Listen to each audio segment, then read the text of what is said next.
Que ficam falando que você tá parecendo Olavo de Carvalho. Você fica fumando na live, parece Olavo de Carvalho. Tá com vibe Olavo de Carvalho.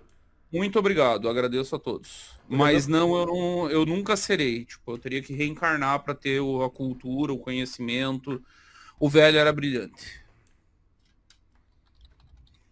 ok. O Renan postou isso aqui, né?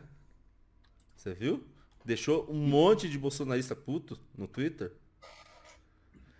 Olavo de Carvalho.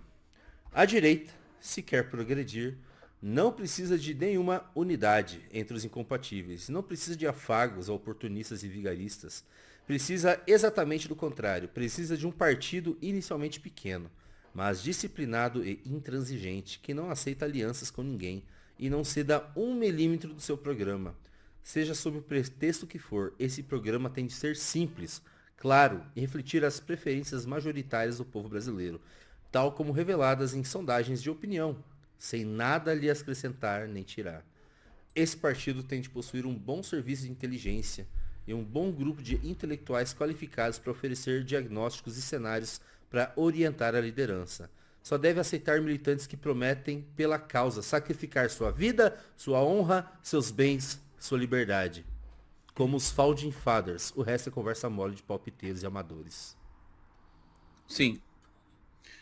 Eu quero dizer o seguinte, Júnior, eu talvez seja o cara que mais publicamente. O Orlando agora tá tentando me imitar, porque aquele baiano é tipo o Nicolas, ele fica dando Ctrl+C, Ctrl+V nas minhas ideias. Eu sou o cara que mais defendeu da nossa galera o professor Olavo de Carvalho e continuarei defendendo isso a honra. Inclusive falei sobre ele no congresso do ano passado e falei que eu considero o professor Olavo o verdadeiro responsável por ressuscitar a direita brasileira. Dito isso, o Olavo... Cara, alguém consegue discordar dessa postagem que o Renan compartilhou do Olavo? Se discorda, é palpiteiro e amador tentando dar ideia em assunto sério. O diagnóstico do Olavo está absolutamente correto, perfeito. Ele ia além disso, aqui ele está falando só de política, ele não entrou no aspecto cultural, que era outro aspecto que ele abordava. Tudo que o Olavo dizia que tinha que ser feito para ter uma direita séria, só tem um grupo político no Brasil fazendo, gostem ou não. E tanto é isso, Júnior, que no final da vida o Olavo achou um antídoto na cabeça dele para conseguir vacinar a negação de tudo que ele defendeu a vida inteira pelo bolsonarismo. E como é que ele vacinou isso? Ah, o Brasil não tem direita, o Brasil tem Bolsonaro. E aí ele reduziu tudo que foi esse levante da direita brasileira a um culto personalista. Porque era o único jeito dele continuar no bolsonarismo era negar a existência de uma direita real no Brasil. Que se ele fosse reconhecer, ele teria que ver qual grupo político fundou uma revista, qual grupo político tem uma banda, qual grupo político fala constantemente da necessidade de se criar um ambiente cultural, qual grupo político cogitou até mesmo o Café Valete, que é um sonho do Renan, que é criar um ambiente de debates, de conversas, de interações rico culturalmente. Só tem um grupo político no Brasil que seguiu a receita do Olavo. Gostem os bolsonaristas ou não.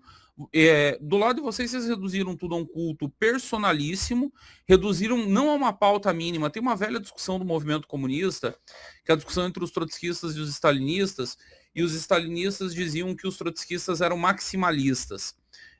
Porque eles queriam botar toda a pauta revolucionária em prática de uma vez só. É tipo meio que uma acusação que o bolsonarismo faz a gente, que, vocês querem fazer tudo uma vez só, não dá, porque não tem congresso, que não tem... É meio que aquele papo de, precisa dos adultos na sala porque vocês são muito empolgados, vocês não têm ideia do que é o mundo real e não sabem que não dá para fazer. Não, são vocês que aceitaram a mediocridade. Foi vocês que partiram do pressuposto de que se render ao centrão é ser adulto.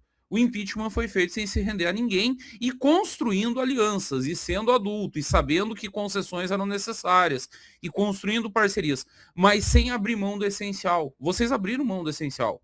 Vocês não têm partido, vocês abriram mão de fazer um partido. E vamos parar com esse negócio, nós já estamos em 2026, é feio mentir, o diabo é o pai da mentira. Ai, o TSE não deixou o Bolsonaro criar um partido. Gente, o partido não chegou no TSE porque não coletou as assinaturas. Não teve nenhuma intervenção do TSE, do STF, de ministro, de ninguém. Vocês não fizeram o trabalho. Vocês não quiseram ter um partido. A verdade é essa, o Bolsonaro não quis ter um partido. O Bolsonaro achou muito mais prático pegar um partido que já tinha fundão, que já tinha deputado, que já tinha uma estrutura mais ou menos montada, e se aboletar por ali e pegar a parte dele. Essa é a verdade. Essa é a grande verdade. Então vocês não fizeram partido porque não quiseram, a cultura vocês trataram como lixo, e quem diz isso não sou eu, é um bolsonarista. Josias Teófilo diz isso o tempo inteiro, que Mário Frias foi um desastre para a cultura brasileira. Nos 200 anos da nossa independência, Júnior, nós terminamos com o presidente num comício gritando que era imbrochável do lado da mulher dele.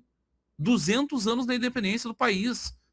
2 séculos de história e terminou com o presidente gritando imbrochável, imbrochável, imbrochável. Foi assim que a cultura foi tratada. Vocês tiveram o MEC, maior orçamento do Brasil, e o MEC nomeado por Olavo de Carvalho. Note que tem uma diferença fundamental na vida, e eu já falei sobre isso nas minhas lives lá no meu canal. Tem uma diferença monstruosa entre você fazer diagnósticos e o que os franceses chamam de savoir-faire. Savoir-faire. Saber fazer. O Olavo sabia o que deveria ser feito. Ele não sabia como fazer, e por isso que ele se conformou no final da vida em que o Brasil não tem direita, tem Bolsonaro, então é só o Bolsonaro e deu. Nós estamos dizendo, não, tem direita sim, nós estamos construindo essa direita. Dá trabalho, é uma merda, é chato, não rende milhares de likes, tem que aguentar adolescente dizendo que o Nicolas é 10 vezes maior do que nós. Só que no final nós já estamos lá com 5% nas pesquisas, no final a coisa segue crescendo, no final o Renan vai batendo recordes nas redes dele e a coisa começa a aparecer.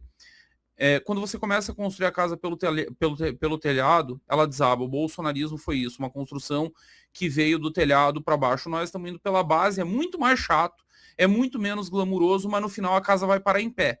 No final não vai terminar com nós ajoelhando e pedindo socorro para o papai Temer, que tem que viajar para Brasília para evitar o impeachment. Não vai acontecer, que nós não vamos cometer os mesmos erros.